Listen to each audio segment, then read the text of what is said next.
எழுகையில இருந்தா உனக்கு ஆபத்துன்னு சொல்லி இருக்கும் போதுமே நான் பார்த்துக்கிறேன்றல நீ பொழைச்சிக்குவியா?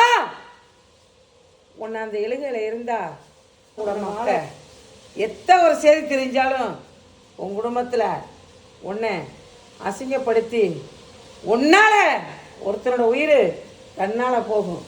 உன்னை நினச்சி வந்திருக்கான்ல இல்லை, அவனோட உயிர் தன்னால் போகும். நான் சொல்லக்கூடிய வார்த்தை உனக்கு காது கேட்கலையா?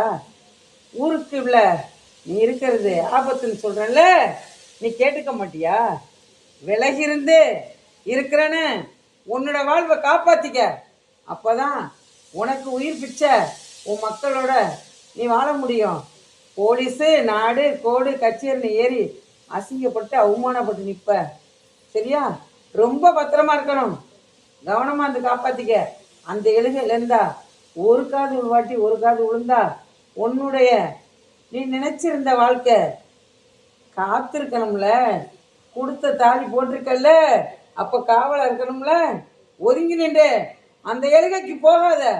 ரொம்ப கவனமாரு, உன்னை விடமாட்டாங்க. பத்திரமா இருந்து பிழைச்சிக்க. உனக்கு நான் இருக்கேன் காவலுக்கு. கொஞ்ச நாளைக்கு உன்னோட எழுகைக்கு போகாத. வெட்டி இருந்து அவனை காப்பாத்து. 7 மாசமா நீ இணைஞ்சிருந்து வாழ்றையில, 7 மாசமா இணைஞ்சிருந்து வாழ்றையில அவனோட கஷ்டத்தெல்லாம் சொல்லவும் சமைச்சிக்கிட்டு இருக்கிற இடத்துல கலந்து பேசுனீங்களா? ஞாபகம் இருக்காடியே?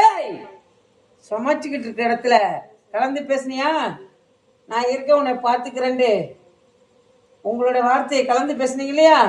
7 மாசமா பல கஷ்டம் பல சித்திரவதை பார்த்து அவமானப்பட்டு வந்த வேண்டியவன் அவனை காப்பாற்றுறேன்னா அவன் உசுரை நீ காப்பாற்றிக்க. பக்குவமாக இருந்துக்கணும். சரியா? கண்டிப்பாக தர்றேன். சொல் வார்த்தை மீறாத. தப்பிச்சிருந்து பிழைச்சிக்க. ஒருத்தனை பார்த்துருந்து பலி கொடுப்பியா? ஏய், பார்த்துருந்து பலி கொடுப்பியா? தப்பு இல்லையா? கவனம் தேவை.